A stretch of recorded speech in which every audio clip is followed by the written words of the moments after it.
welcome. This is We All Famous. I'm Simbo. And I'm your man, CL. What's happening, big dog? Man, what's up, man? Hey, man, first and foremost, man, I want to thank all the subscribers, the viewers, and everybody who shared the program, We All Famous, the podcast. Yeah. We appreciate it. And, just appreciate the support. Keep passing it on. Keep sharing it. And if this is your first time, hit the notification and the like button, and I'm quite sure you will enjoy the ride. Yes, sir. Well, man, look, first of all, man, we taped the show about Rasheem Carter. Right. Never aired it and getting ready to put it together, but we got some more content that'll actually give that some more, light. Yeah, a little more fat on the meat. Yeah, a little more fat, a little bit more fat. So first, let's get into the Rasheem Carter. Missing since last fall, was found dead with his head severed from his body. That's according to an independent autopsy released by his family. Despite apparently brutal injuries at the time Rasheem Carter's body was found, the sheriff's department said no foul play was suspected.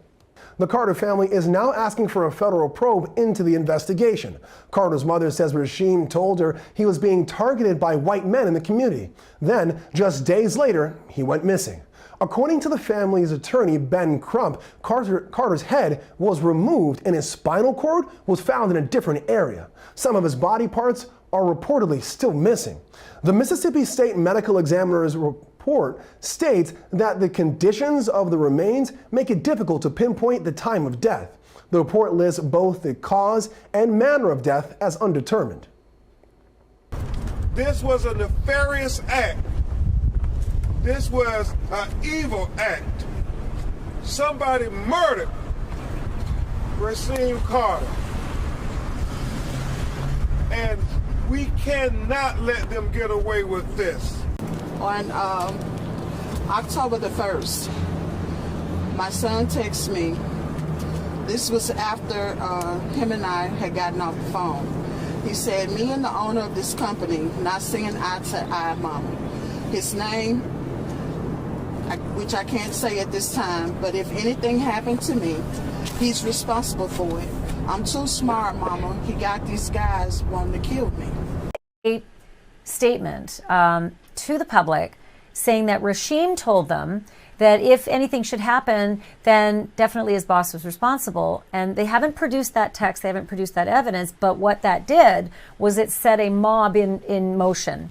An online mob has gone after that boss. I mean, they would call me every minute, every 2 minutes. They'd leave me messages until my voicemails filled up on my phone. Text messages were just horrific text messages. Just stating some horrific things that they wanted to do to me and my wife and my children. They've contacted, different family members. Anybody who was associated with me has been contacted. And, it just got to the point where I felt like it was the safest thing to do to just take my family out of the picture. So he's from Mississippi. Right. And he had a job working at the railroad. And I'm going to let you elaborate on it. Well, he had a job working at the railroad in Mississippi. He reached out to his mom and told him she was having problems. He was having problems with his boss man and some of his employers, and if anything happened to him, they are responsible for it. Right. Shortly after that, something actually happened to him, and when they did find his body and stuff, he was his skull was severed in half. His spleen and the other parts of his body was found in other parts, and they tried to say that maybe animals done it. I don't know now an animal that can split your spleen in half with a perfect shave right across your head like that. He shaved his head. I don't know how an animal did that. If he did, decapitated. I don't know what kind of art class that animal took, but he took a hell of an art class. Yeah. Well, man, what's sad about it is that the parents of Rasheem, it's like they got to solve this case themselves. The local sheriff, the local DA said it was no there. They not even trying to see if it was an actual crime by anyone. Yeah. And even the boss man saying they are not responsible for it. He don't have nothing to do with it. Even though they got him in hiding and stuff, him and his family, because supposedly been death threats. But if you didn't do nothing, people wouldn't even have death threats against you if they didn't think you was somewhat responsible for what went on with this young man. Right. So, of course, we got the civil rights package with Mr. Crump. Yes. and he's down there trying to put on pressure. But I mean, what's going on with this sheriff, man, and this DA? This guy's head was decapitated. He sent a text to his parents, said something happened to me. Look at these people. I mean, that's you got to look into that. Yeah, it's funny, even as a society, that we are not even hearing more about it. You know what I'm saying? As a nation, we should be outraged because it could be anybody's kid, your kid, my kid, or anybody's kid. This kid trying to make an honest living, a good kid, a great kid, from what I can his mom and everyone else say, and even a great employee. So for that to happen to him, that's a shame that we still got to live with this type of stuff that's going on in America in 2022, 2023, whatever it is. Yeah. We still got to go on with this type of stuff in America. Well, what's sad is that created this show, man, so we can have fun. Me and you have fun. We laugh all a day, lot, every day. Yes, sir. It's subjects that we gonna have to touch, and it's one of them that me and you really don't even want to touch. I'm quite sure you're around white people a lot, right? All day, all races, every day. I have a lot of white friends and all that, and I always try to not think about that. Yeah. But what's crazy and what made me want to revisit this and this other content came because I seen I couldn't not do it. With that being said, man, it's just sad that this young man out here just doing he's working hard and he has to text his parents and he's scared for his life, and then he ends up dead and they're not even doing nothing about it. Yeah, just out there trying to make an honest living, man, and a good kid. And I wish him and his mom the best. I hope it's some kind of resolve come out of this, and this just don't get swept under the rug like everything else do. And if the boss man didn't have nothing to do with it, which I hope he didn't, right? You know what I'm saying? I really hope he didn't have nothing to do with it. But if he did have something to do with it, him and whomever else involved in it, they need to have their day in court and get whatever they deserve and max them out like they do us. They max us out for the smallest of the crime. Right. It ain't got to be aggravated. It could be a regular drug charge or anything, but all these drugs and stuff put into our neighborhoods for us to destroy each other anyway. So we'll see. Yeah, we'll see. But like I say, man, I have my prayers out to his family. Yes. And I think her name is Tiffany Clark. I think that's the mom's name, Miss Tiffany. Okay, so Miss Tiffany, prayers up to you from the We All Famous podcast, and hope it's a resolve soon and we get to a conclusion to it ASAP.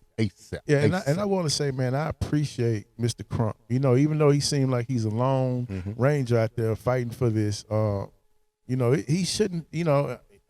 I'm happy that he exists and he's there. But really, I don't want his services, man. People need to treat us better, man. We just need to be better. Everything don't need to be. We have to go march to get our rights. Looked into and all that. So, I appreciate him, but man, I'm tired of the Mr. Crump and Reverend Al Sharpton package, man. Every time something happened to one of these kids, Cornells and all them. Yeah, I appreciate it, but I'm tired of it, Right. But anyway, man, like you say, man, prayers out to the family. We hope whoever's responsible, have to pay for what they did.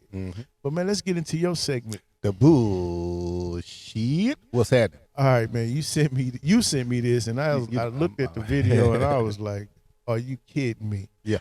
I'm gonna give you a little bit, and then I'm gonna run the clip. Give me a little bit. So the guy name is Mark Taylor.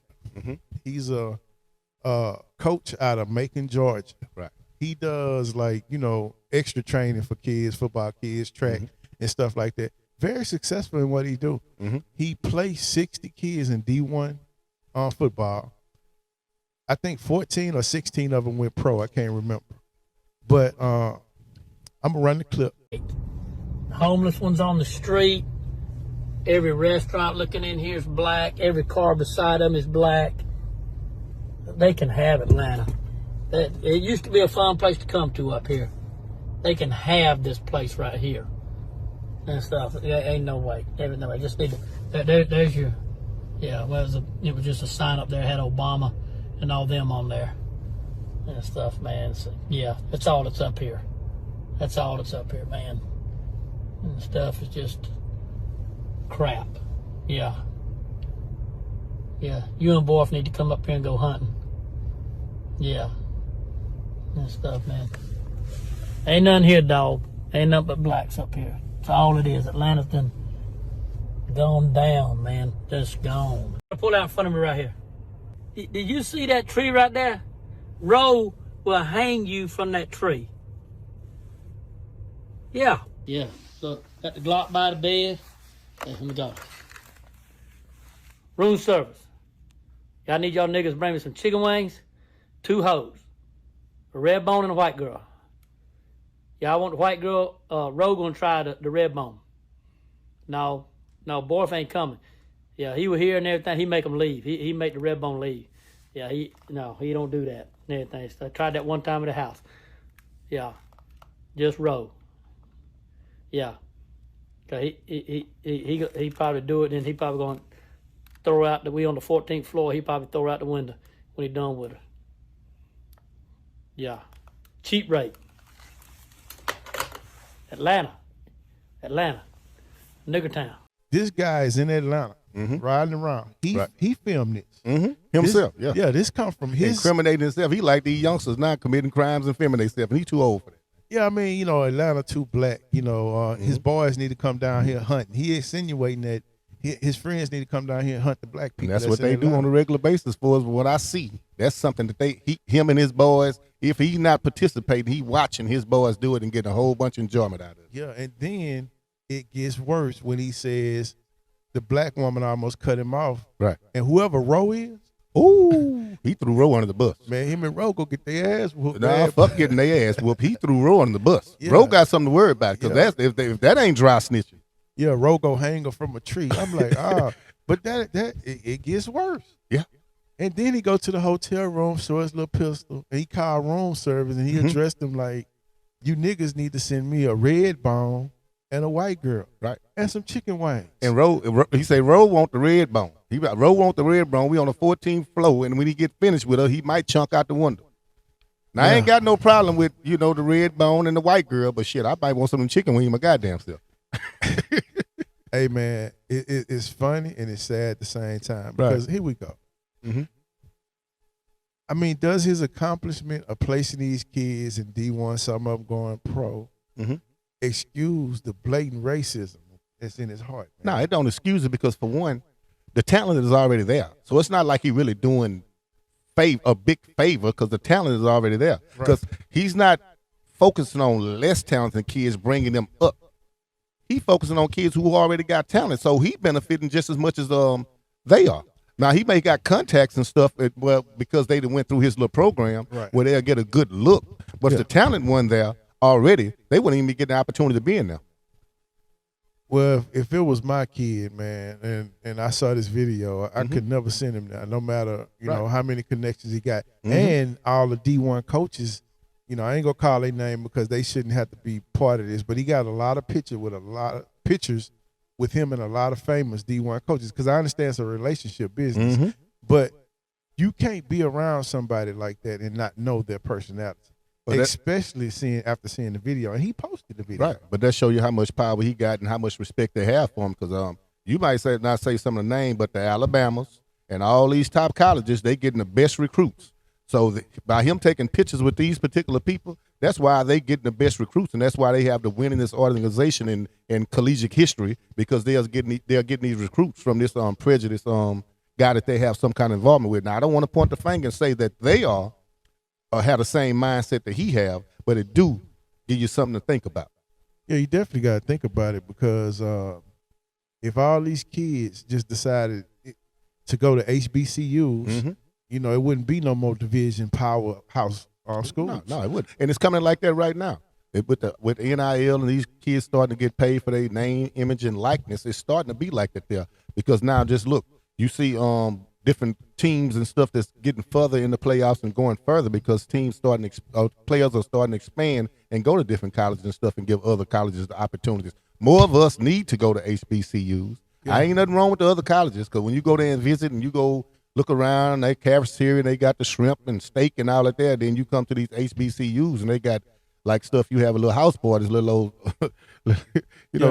club sandwiches. It make you want to go to the big college. But they probably had the red bones and the white girls. Yeah. But man, this dude, man, if he's not canceled.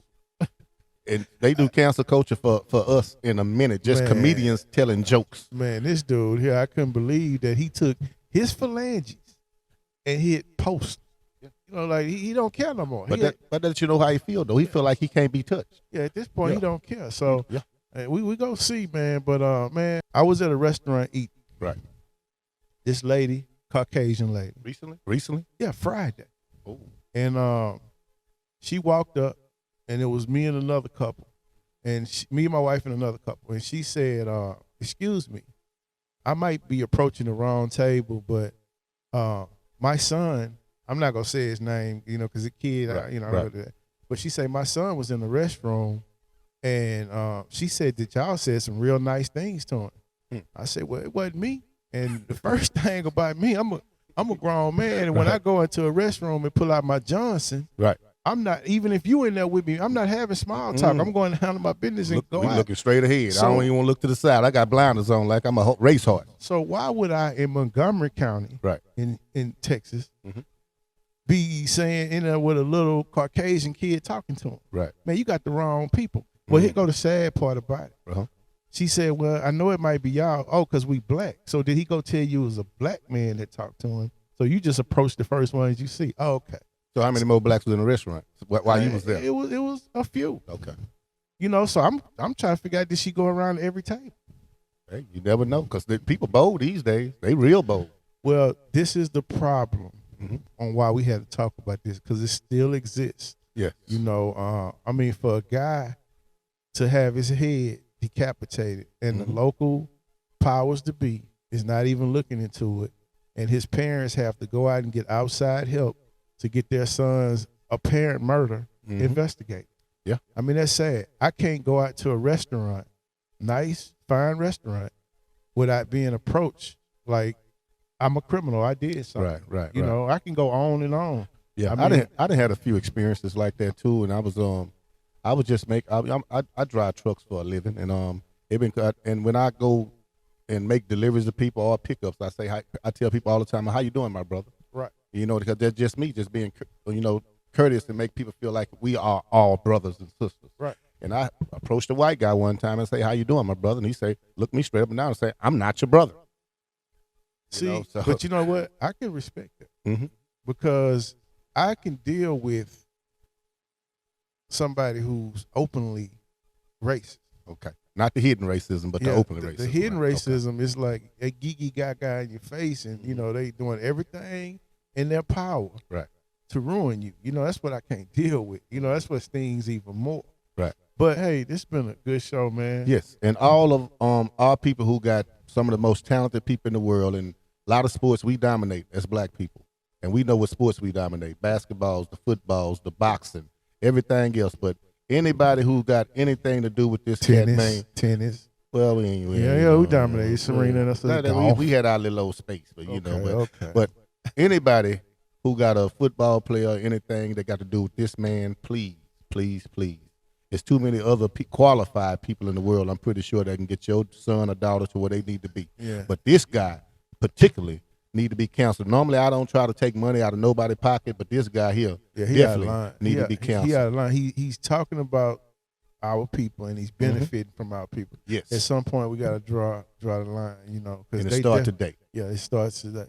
But with that being said, man, this is We Are Famous. I'm your man, CL. And I'm Simbo. See you next week.